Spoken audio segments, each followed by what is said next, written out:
water used to be considered a renewable resource, and until recent times there was never a question of water scarcity. I'm from a country where we have a desert, but it's highly populated, Rajasthan. 1 inch of rain, and yet they learned how to live with 1 inch of rain. Up in the mountains, the Doon Valley, we receive 4,000 millimeters of rain in a year. All of it in 3 months, just pours. Plants adapted to the rain they got. So deserts were arid areas, rainforests were wet areas. But we've managed to create an absolute scarcity. There isn't enough water on the planet now. We refused to think of how all life needs water, and desertification of soils is a very, very big issue. And a lot of people indicate that what it looks like a conflict in Sudan between religions is in reality a conflict over disappearing water of the Lake Chad.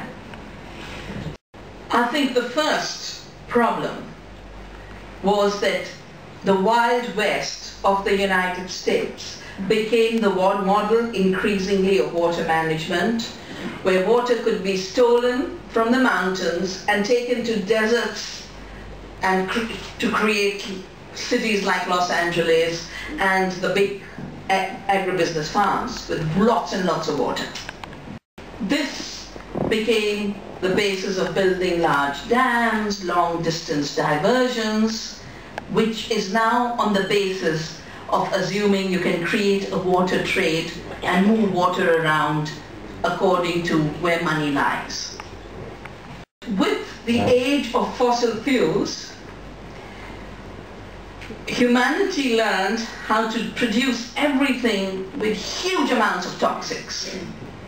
And all those toxics eventually had to find some place to be disposed. Water became the dumping ground of all the toxic waste generated by an industrial society. We have to reverse this process. First, we have to be deeply aware that we live in a water cycle. We are shaped by a water cycle, and we have to maintain it. And linked with this, of course, is care for water, conservation of water. Conservation is not just a trivial job of doing a little bit of water harvesting, but it's a job of redefining efficiency and productivity of economic systems in terms of how much water they waste or abuse, or how much they protect. Recently in Italy, in Rome, there was this big food summit, and the solution was green revolution. All of us who work for ecology work for a green revolution. But what is referred to as the green revolution in international policy discussions is introducing chemicals into farming. Chemical fertilizers destroy water in many, many ways. The same amount of food, they now require 10 times more water because you have to dissolve these toxic chemicals. Then the soil to which they are applied becomes desertified. It has no water holding capacity. It ends up being a soil without water life. These chemical fertilizers emit nitrogen oxides, which are 300 times more lethal as a greenhouse gas that is changing the climate, leading to more drought, more floods, and more disruption of the water cycle. The process that created the water crisis in agriculture, which uses 70% of the planet's water.